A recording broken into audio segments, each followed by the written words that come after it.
Hi, today we'll be talking about foot health as part of this month's Health Talk.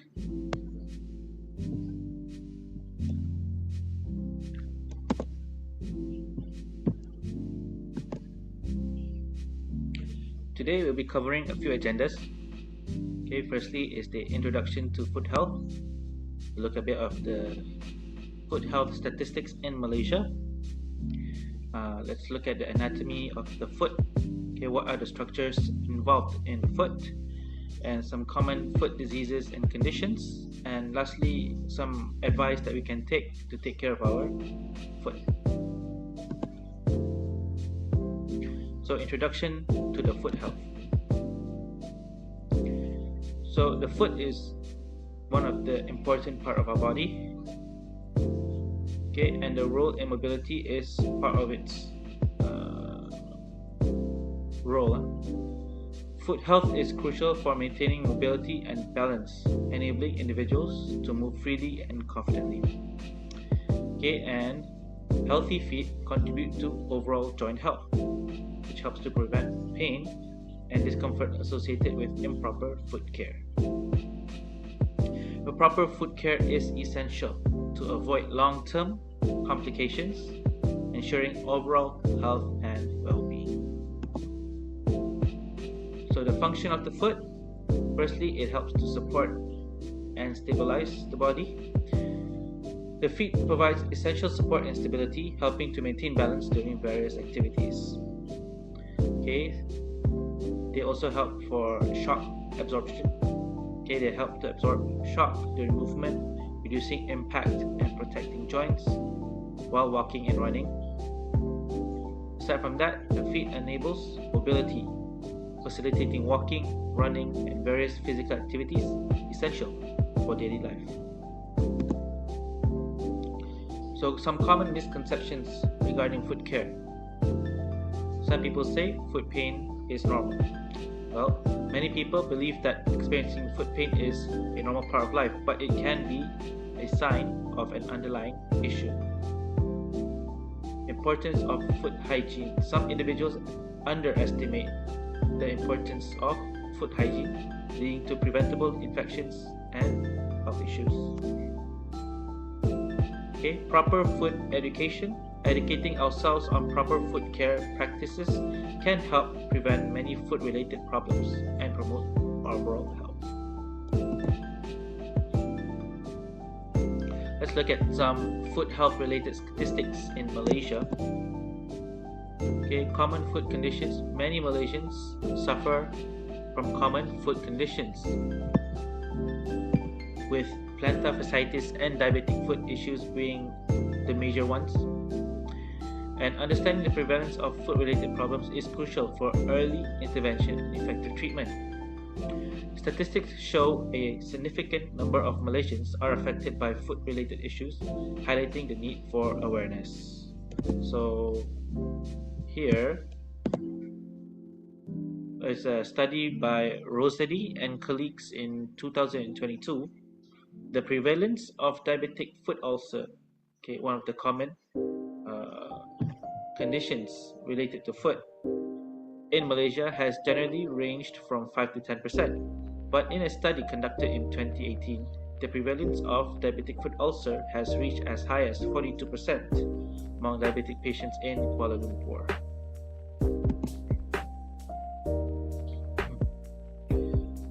So how does foot health impact different age groups? So in elderly individuals are particularly susceptible to foot health issues, which can significantly impact their mobility and independence. Its impact on the quality of life. Foot health conditions can reduce mobility, which adversely affects the quality of life for individuals of all ages and generally across ages. Foot health issues are prevalent in all age groups, emphasizing the need for preventative care and awareness. So regarding healthcare costs associated with foot issues, foot health problems can result in high healthcare costs due to necessary treatment, medication, and surgery. Proactively addressing foot care can significantly reduce healthcare expenses related to foot problems. So essentially here they're saying preventing conditions that can be mitigated can help overall to reduce your healthcare expenses. Let's look at the structures involved in the foot, what we call foot anatomy. So the bones and structure. Okay, here is a diagram of the foot and the bones that make up the foot. Okay, so the human foot is comprised of about 26 bones that work together to support movement and weight distribution. The arrangement of bones in the foot creates a complex structure that enables both stability and flexibility during movement.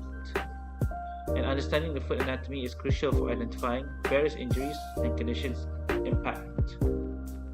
that impact foot health.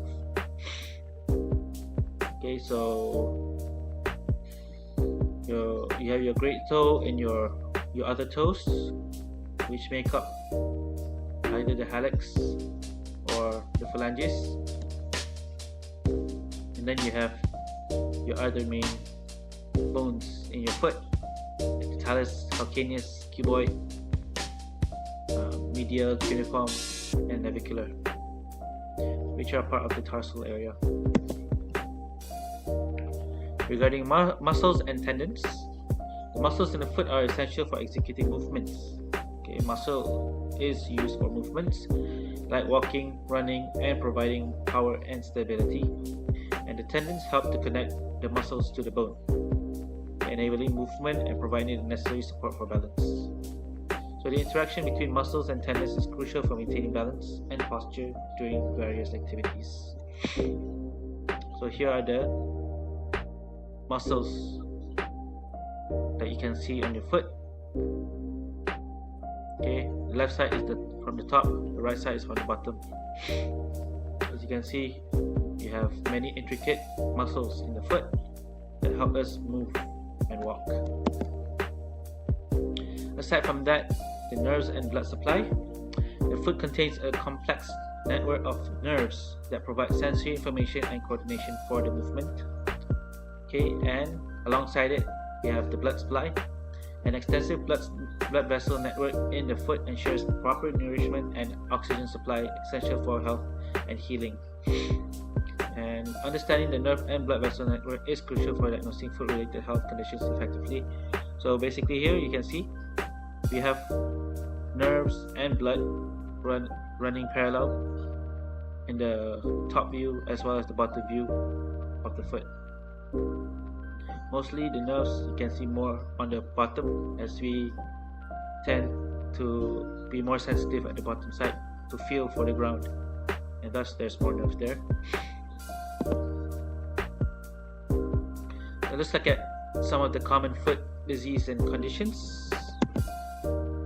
Okay, firstly is the plantar fasciitis.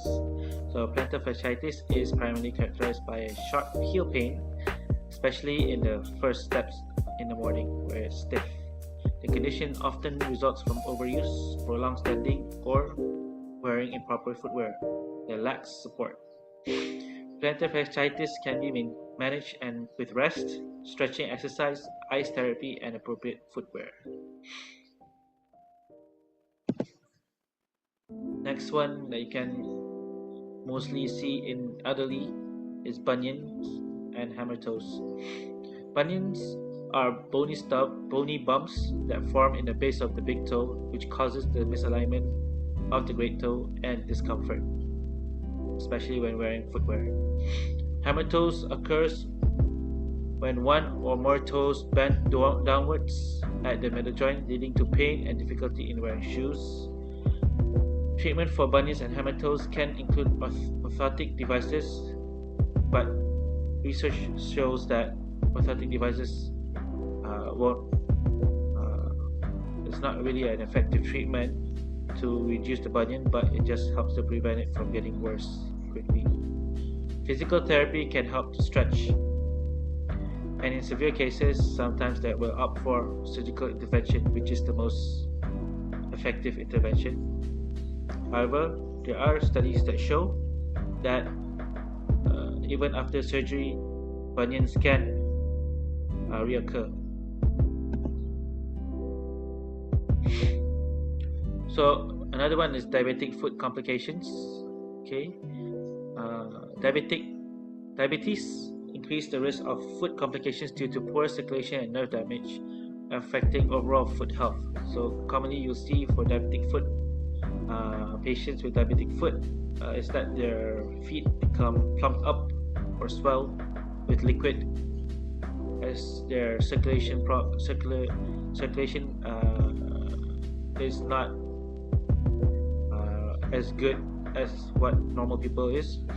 Okay, and that leads to water retention at the feet, and this in the long term can relate to or can cause nerve damage and even ulcers at the foot. Regular foot care and monitoring is essential for individuals with diabetes to prevent serious complications such as ulcers and infections. When there's ulcers, there's a breakage in the skin where bacteria and virus can enter and cause infections. Okay. Timely interventions and consistent foot care practices can significantly reduce the risk of serious diabetic foot complication. Another one is gout. Okay, gout is due to high levels of uric acid in the blood, which can gather in your joints, especially your greater toe joints. Okay, and when you move, they are crystallized structures. When you move, it will lead to pain. The intense pain caused by gout can be debilitating, making it difficult to walk or even touch the affected area. Gout attacks often occur at night or after consuming meals high in purines such as red meat and seafood. Drinking alcohol like beer is also one of the triggers, one of the cause of getting gout, so watch out. Another one is athlete's foot. Okay, so interdigital athlete foot occurs primarily between the toes, leading to itching and skin irritation. Moccasin type affects the sole, sides of the feet, causing scaling and dryness along the potential cracking. Vesicular athlete's foot is characterized by blister-like lesions, often leading to discomfort and pain. Dermatophyte fungus. The main cause of athlete foot is fungus we call dermatophyte fungus, which thrives in warm and moist environments. So athlete foot is very common in athletes because they sweat when they're performing their exercise. The sweat, their feet tend to sweat in socks, and when it's moist and warm due to body heat, that's where the bacteria or fungus, in this case it's fungus, thrive. Okay, other than that, army people, soldiers that go through the rainforest, okay, go through wet swamps and whatnot, also have high risk as their environment is moist and warm. How to take care of your feet or foot? Firstly is proper footwear selection. It's important to pick the right shoe for you. Okay, no two people have the same conditions of their feet. Look at the shoes that provide adequate support and cushioning, which helps to absorb impact and reduce strain on your feet. Ensuring shoes fit well is vital to prevent discomfort injuries. Okay, tight shoes can lead to bruising of your nail beds, especially at your greater toe. Loose won't provide enough support for your feet. You should also do routine foot hygiene, such as wash your feet regularly, which helps to remove dirt and bacteria, especially for those who have issue with sweaty feet. Thoroughly drying feet, okay, especially between toes, to prevent moisture buildup. Or what they usually do is they put some baby powder in your footwear, your shoe, which helps to absorb some of the moisture. Moisturizing helps keep skin on the feet healthy and prevent cracks. So this, when you're not wearing shoe, you can moisturize using Vaseline. Okay, that helps to prevent your cracks at your sole of your foot, which will improve your skin condition of your foot as well. Regular nail care of your toes, trimming, cleaning, which helps prevent ingrown nails and fungus in your toenails. Exercises and stretches for foot health. So incorporating specific exercises in your daily routine can significantly strengthen the muscles in your feet. There are specialized exercises that are recommended for people with flat feet or high arch feet, which help to improve the arch of your feet. Regular stretches can help improve flexibility in your feet, making them more resilient and reducing risk injury. Okay, especially if you're into extreme sports or high demand sports like mountain climbing. Okay, so best to improve your flexibility to prevent sprains, strains of your foot muscles and ligaments. Simple practices like toe stretches, calf raises can enhance your foot health and overall well-being. In conclusion, foot health is crucial as it impacts mobility and overall wellness. Neglecting it can lead to serious issues. And we should recognize common foot issues such as bunions, plantar fasciitis, which is essential for timely treatment and care. And lastly, adopting preventative measures such as proper footwear, regular foot care, enhances foot health and prevents problems.